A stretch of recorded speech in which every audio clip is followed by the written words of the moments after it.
Hello.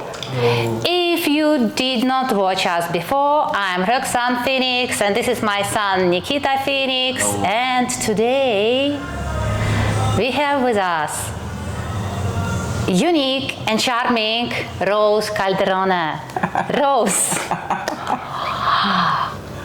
you know what? Sometimes life works very interesting. It takes such a sudden and important turns. And it happened that we were in need of shelter.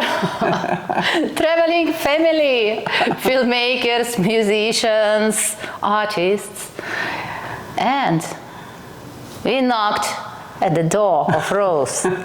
My God, Rose, really, I did not know about this. I just knew that you have some rooms. And I'm just, Rose, can we come in? And at the end, we appeared in the, wow, it is the best Airbnb I ever saw. And it is the best Airbnb in Morelia, I'm sure. And I think it is the oldest one, yes?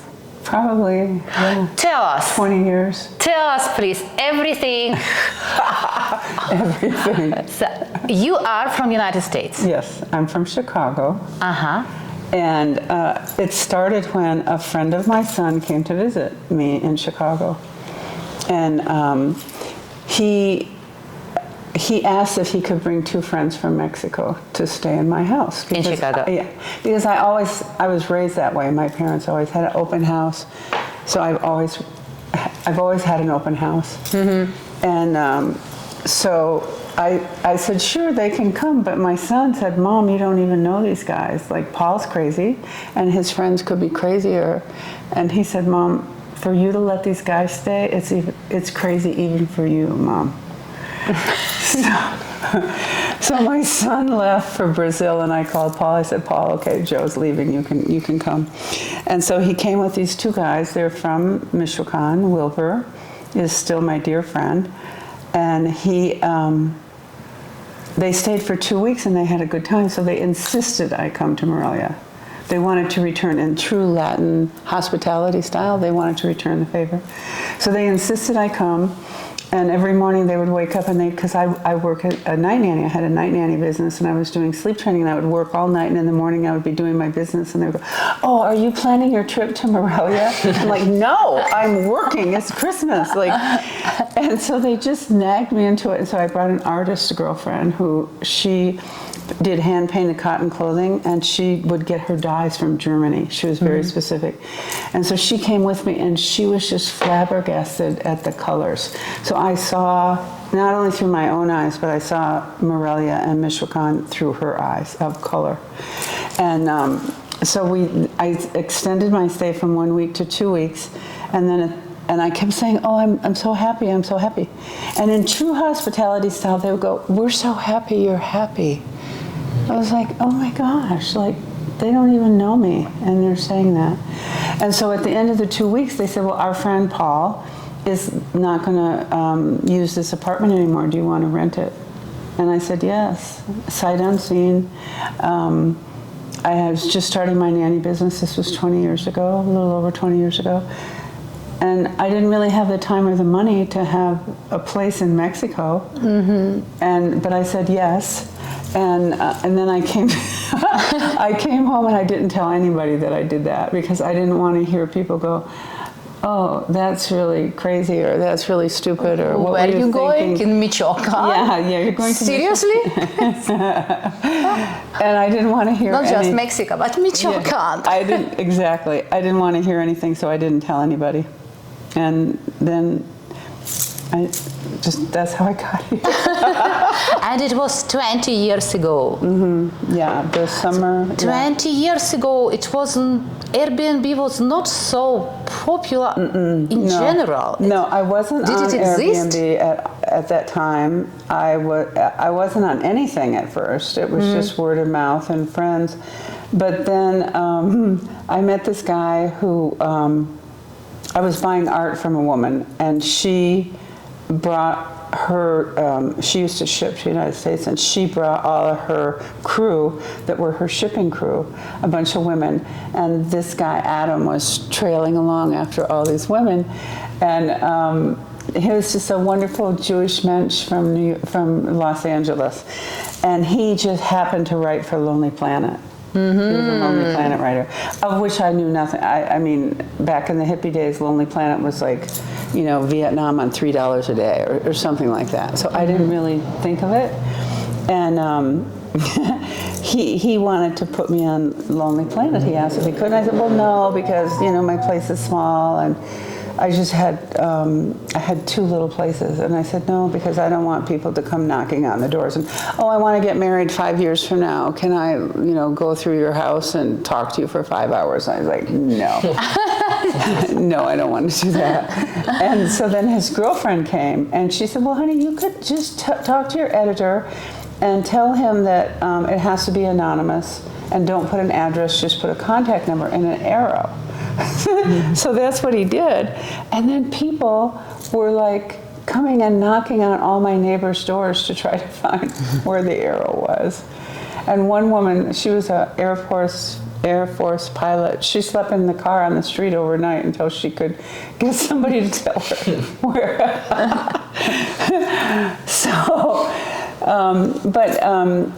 Lonely Planet back in the day was really like the cheap way to go, the underground way to go, the real deal, you know. And he was a serious writer. He still is. He's written books now on underground about diving, and he's a serious writer. We are using Lonely Planet. All our books have Lonely Planet. And his stories are so scary that when you're reading one of his stories, you wonder if somebody else has to finish the story, because you wonder if he's going to get out alive or not. That's how he writes. So he wrote really nice article, like he called my place underground. So 20 years ago, that was, you know, like 40 years ago, underground sounded cool, but 20 years ago, oh my God, there's no underground places anymore. Everything's commercialized. So he used the word underground, and everybody thought that was so cool. And he said something about Frida Kahlo and I don't know, something. Anyway, it was pretty fabulous. Oh, I know. It was a joke. We called one of the places the Love Shack. We just called it that. It was like a nickname.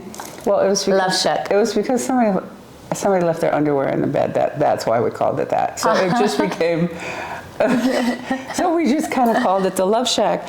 And he called it the Love Shack on Lonely Planet. Oh, so it had all the buzzwords, lonely, you know. I think you became popular. Love Shack, underground, no address. Yeah. So I think that was a few years after I started, and so it was only Lonely Planet for a long time. But then, interestingly enough, as the market changed, TripAdvisor became the popular one, because people didn't want to have to pay $45 for a book. They didn't want to have to lug it around like a backpack or whatever. And also, Lonely Planet is written every 2 years. And so and TripAdvisor is updated every day. Every day. And and so people, it just sort of fell out of fashion or out of favor. And 2012 was the year that I noticed that, because I always like to know where people, you know, how they heard about me. And I just remember very clearly this one lady, I asked, well, how did you hear about us? Because it's usually, well, my friend or Lonely Planet. And she said, TripAdvisor. And I said, what's that? And she told me. So then TripAdvisor picked me up. And so that's that. And that's it. That's it. And this name, Casona Rosa, when did you come with this name? It was always Casona? First I was Casa Rosa, because the places were little. Was small. But then in 2009, when I got the big house, then I called it Casona Rosa, meaning big house. So then I just kept that name. So here now you have 5 rooms. Yes, 5. And you have and the other room And for my artist friends or drunk friends or friends that lock themselves out of their house overnight or whatever. It is very important when you have guest room and you have refuge, shelter for someone who can just knock in the door. Knock, knock. Well, artists have always been my thing, so. Yes, I can imagine this, that art is your thing. All these pieces, how did you collect it? How long time it took? Because all the house is done, all the house has so many small and so beautiful, bright, exotic details. So how did you collect it? Because Michoacan, I know I may sound like the Chamber of Commerce or something, but literally Michoacan is the most diverse state for art. Really? Yeah. The Purepecha people here have been unbelievable. Nikita, we appeared. For us, it is also accidental. It just happened. Yeah, it's extremely diverse. Where other states maybe feature something like Oaxaca with the black pottery, or the El Hibres, or Puebla for the pottery. But here it's silver, copper. So literally everything. Shawls of cotton, of feathers, of silk, of wool. Silver mines. Yeah. Tlalahua with these Christmas toys. Oh yeah, Tlalahua, yeah. This one. So it's so diverse, and my friends, when I first came, they just started taking me places, and I was literally amazed, especially coming from America. I know there's artists in America, surely, but here it's a tradition that was pre-Hispanic, so families have been producing the same thing in the same way, learning to master the craft. And where there is some innovation, maybe from other artists in the area, or I've noticed Dolores Porras is a famous potter in, I just forgot where, sorry, Oaxaca. And so the dolls have made it up this way a little bit. So there is a little variation, but for the most part, they stay true to their art form. They stay true, and that just was so impressive. And I think it's important to keep the tradition alive, and the only way that can happen is by supporting the arts and by going around and taking people. So I love to take people to the artist's home. And because the generation, the younger generation, is dazzled by, American TV and what they think is, that the grass is greener on the other side, and so they're going to go there if there's not if the art form that their family is known for is not lucrative for them, they're going to lose interest. So it has to be to provide an income for the families. So it's just become like a thing for me, like a passion.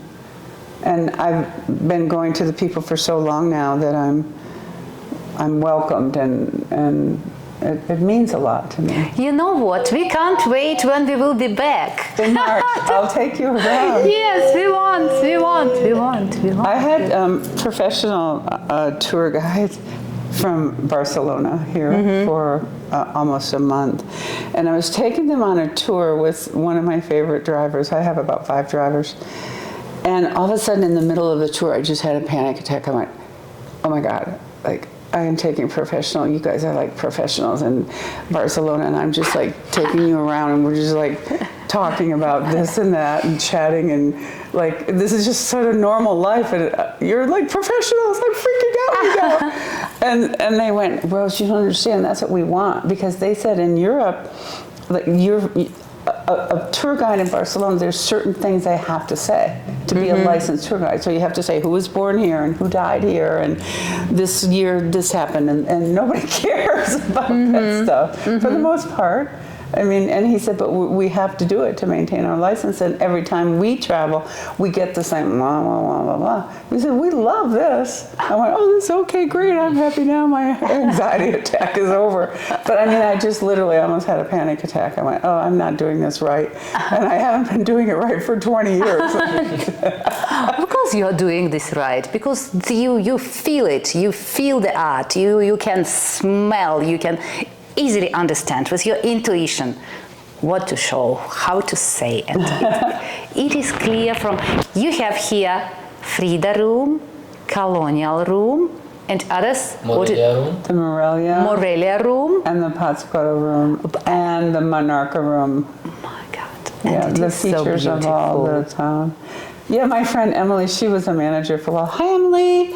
She said, Rose, you have such an eye. I'm going to follow you around in Sunsunsun, you know, the open market. She said, I'm going to follow you around and just like, I'm just going to make sure that I get what you got. And I don't know how it happened, but I had this little copper plate with I still have it in Chicago, a little copper plate with a church. And she went, how did you get that? Like, I was following you around. I'm like, how did you get that?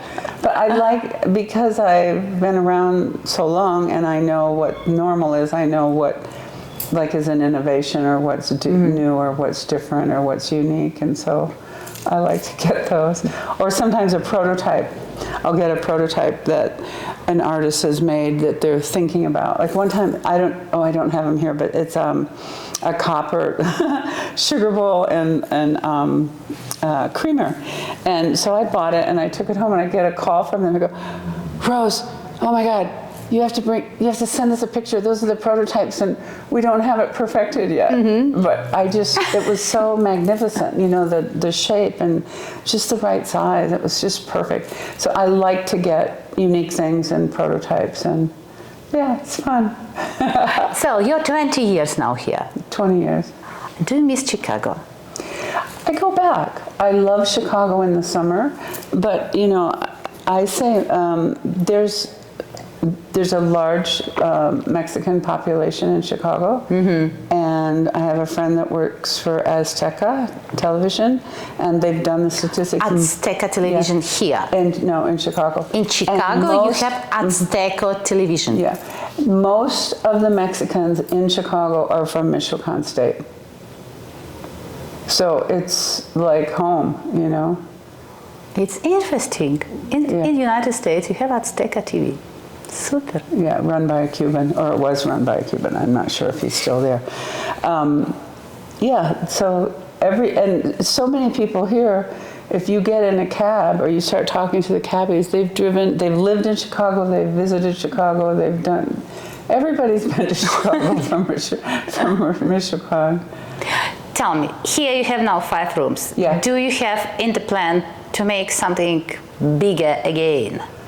The biggest I do have a house for a friend that I rent. It's a 3-story house on the Jardín de Sortrania, which is beautiful, quaint, old park here, very quiet. Is it somewhere in historical center? Yeah, it's only We are about 4 here blocks in away. Casona, Rosa. It is the historical center. It is wow. It is super. Yeah, it really is magnificent. I've been to Mexico City too. It's like you took Mexico City and just went, you know, and just put it right here. So it really is a treasure to be here. When I first came here, I remember writing something. I said, it feels like you're both ancient and eternal. Ancient and eternal. Yeah. Such a beautiful expression, ancient and eternal. It was a mood that struck me when I first came. Before I was working. Now I don't have time to think or reflect or write poetry, because it takes a lot of work to run a B&B and to take care of people in the way that they especially need. such a beautiful Airbnb. You know what? Your place has such a wonderful, loving, is it the word? Loving vibe. Loving vibe that we don't want to go out. We're in the middle of the city, and normally everybody, I saw people, they're trying to explore. We don't want to go out. Well, everything's here. Every everything little here. village is represented. Yes. That's for sure. Every artist in Michoacan. Yeah, it's funny that you say that, because when kids come here, they say, "Mom, this is magic." Just when they enter the door, it's like, "Oh wow, that's really awesome." Yeah. When you opened the door and I saw these roses, I was, That was wow, Spike. this is like, wow, immediately, you know, it takes your heart immediately, these roses. This was, Spike is, I would say, the most internationally famous Mexican mural artist. And I met him through a friend when he did the first mural in San Miguel Allende. My friend Colleen Sorensen had him do the first one when murals were legalized. He's just a brilliant mind, and everything is like huge and graphic and colorful and geometric, but it's all Mexican traditions. And what do you mean by legalized? Were murals illegal in the past? yeah, in San Miguel, because they had this thing where they wanted El Centro to be pure or whatever. So she was an artist, a tile artist, and she kept going to the city to try to get murals accepted, and they declined her. And she was very frustrated. It was hard because she didn't speak Spanish, so it was hard to do this. So she worked on it for a year, and they always kept telling her, no, no, no. And so the last conversation, the guy said, no, it's really not a Mexican tradition to do murals. And she said, I think Diego Rivera and his friends would be very surprised to hear that. And he's okay, Colleen, okay.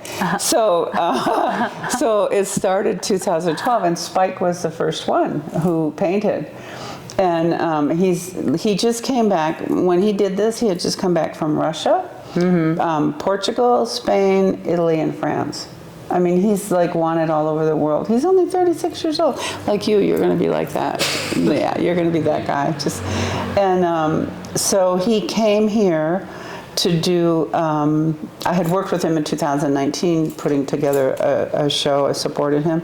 But he came for this year to do another show during Muertos in the Plaza St. Augustine. You probably have been there. And so he stayed here for about 6 weeks while he was putting that show together, and then he did my murals. And he said, well, you have to have a theme. I went, oh, I'm kind of busy. I don't have time for a theme. And I said, the only thing I can think of is flowers, because when I lived at my old place, I wanted like to enter the walkway and have like stems and branches and then buds and then flowers. That was the only thing I ever thought, and that was a 20-year-old thought. So I said, flowers, but you don't do flowers, because he does graphics and he does, you know, Mexican themes. And I said, you don't do flowers. Well, then I looked at the murals that he did in Italy. Oh my God.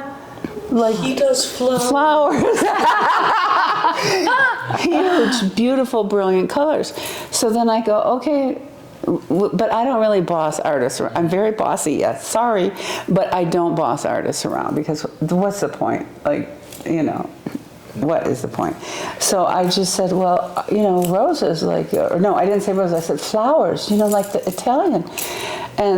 But artists have their own conception, and so it was his idea to do roses. I'm sure everybody goes, oh, that rose, she's so vain, she did roses, but yeah, I don't care. So these roses are the first roses of the Casa Rosa. Yeah.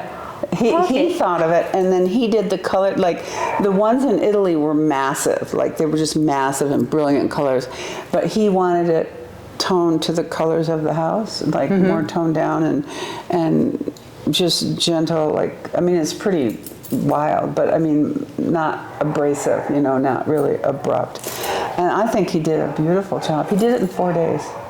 4 days only? 4 days. Oh my God. He does the sketch, and he puts it on his computer, and then I don't know how he does it. He marks it out, and then he paints it. But the thing I love most of, hi Spike, is I couldn't ever get a picture of it, but he would you know, use his computer to see what he had done, and he'd do it, and then he'd paint for a while, and then he'd get off the ladder and he would stand back and look at his work. And I always tried to capture that in a photograph. I could never get it, you know. I think you show me the photograph. I saw somewhere photograph. Yeah, oh, I do have photographs of him painting, but I could never capture when he was an artist assessing his work. It was really quite magnificent, but I could never capture the moment.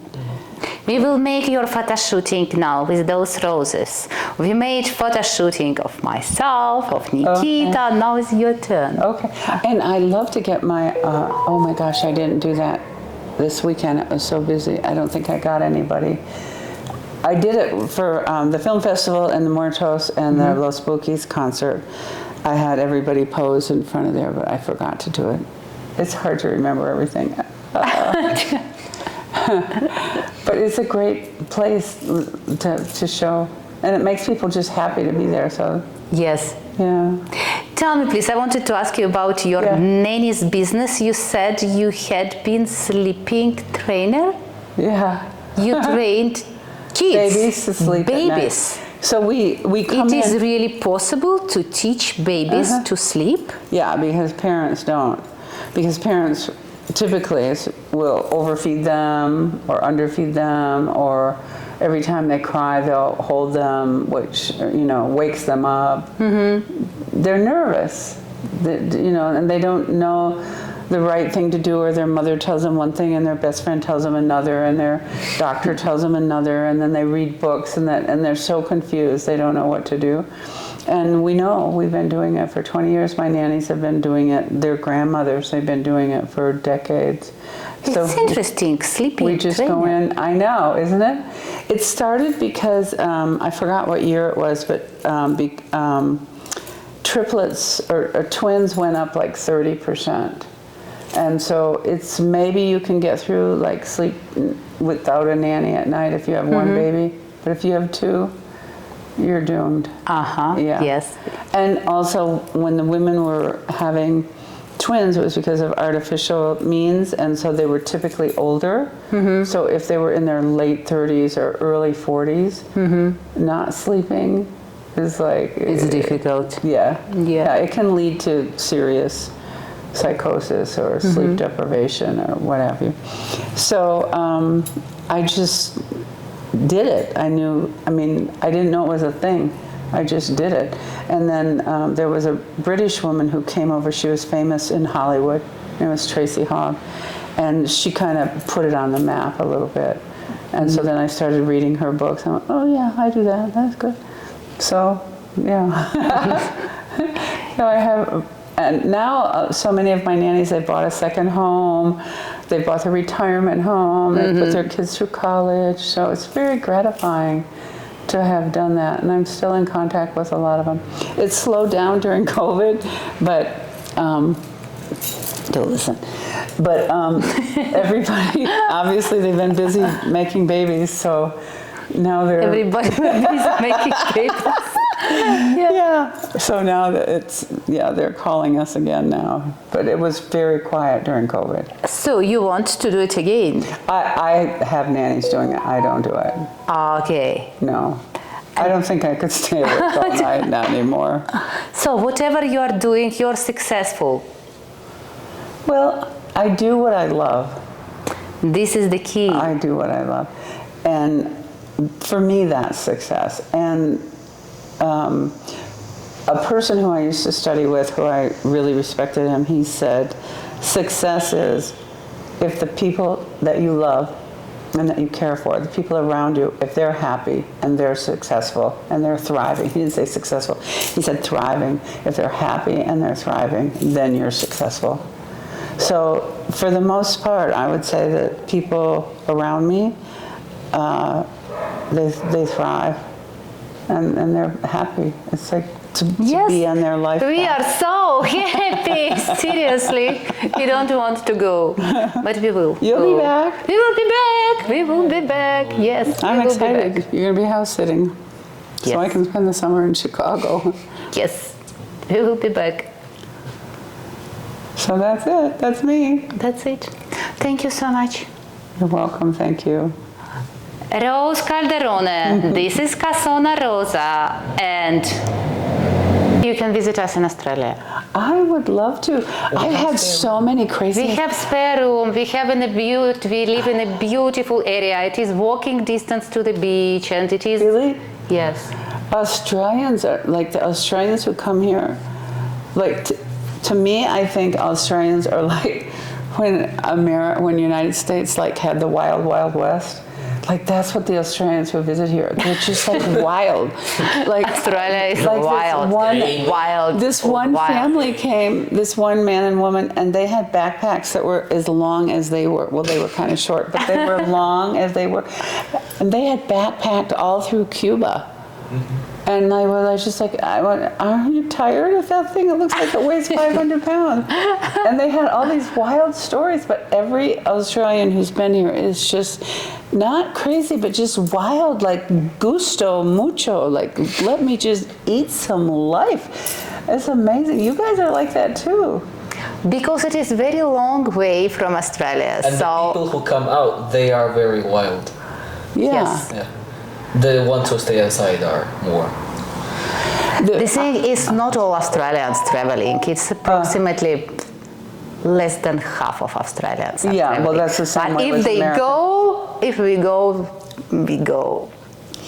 And the same Australia has not many people. We just have 26 million for the whole continent. It's 26 million. It's like the population of Mexico City. We have them for the whole continent. So the Australia is empty actually, and you just jump in the car and you drive and drive and drive and drive and drive and nothing. Something. Yes. Well, You will love, but we live in Sydney. We don't live in the middle of nowhere. No, we live in the oldest city of Australia. oh, it is the oldest It's city. not the oldest settlement in Australia, but it's the oldest actual city in Australia. Yeah. Okay. There's this really small Dutch or Holland town in northern Western Australia. That was the first one, the first settlement of Australia by Europeans. But it was not the city, Yeah, it was totally. just the spot. The first city was Sydney, oldest one. Where is Sergio? Sydney. What city is he? He's opposite, he's in Perth. Perth, I think, is the... So, we are here in Casona, Rosa. And this is our unique, very rare, not just rare, no, she's unique. I'm so rare. Yes, unique Rose. And the place, Casona Rosa, is exactly in the historical center of the city. And we don't really want to go. We want to stay, but we will be back. That's it. Yes. Here we go. Adios! Oh my God, this is so cool. Now the end is near, and so I face the final curtain. My friend, I say it clear, I state my case, of which I'm certain. I've lived a life that's full, I've traveled each and every highway and more, much more than this. I did it my way. See, regrets, I've had a few, but then again, too few to mention. I did what I had to do. I saw it through without exemption. I've planned each charted course, each careful step along the byway, and more, much more than this. I did it my way. Yes, there were times, I'm sure you knew, when I bit off more than I could chew.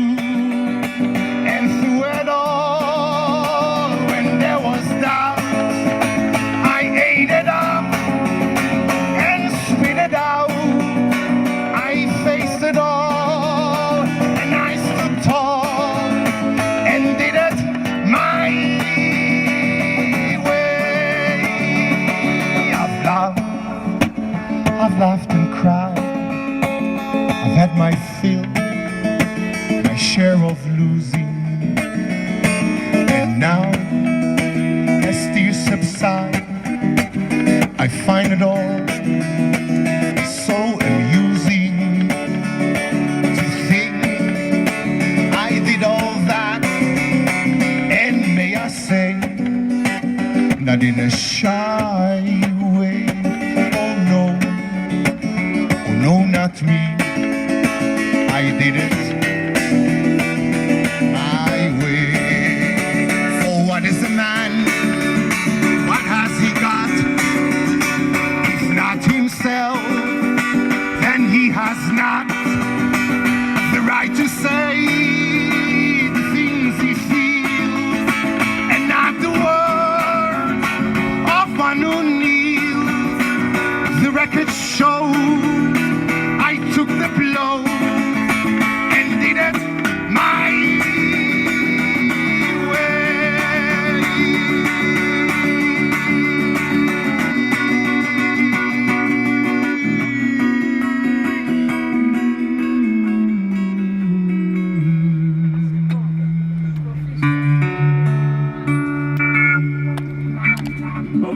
Merci. Merci bien, mesdames et messieurs, merci bien.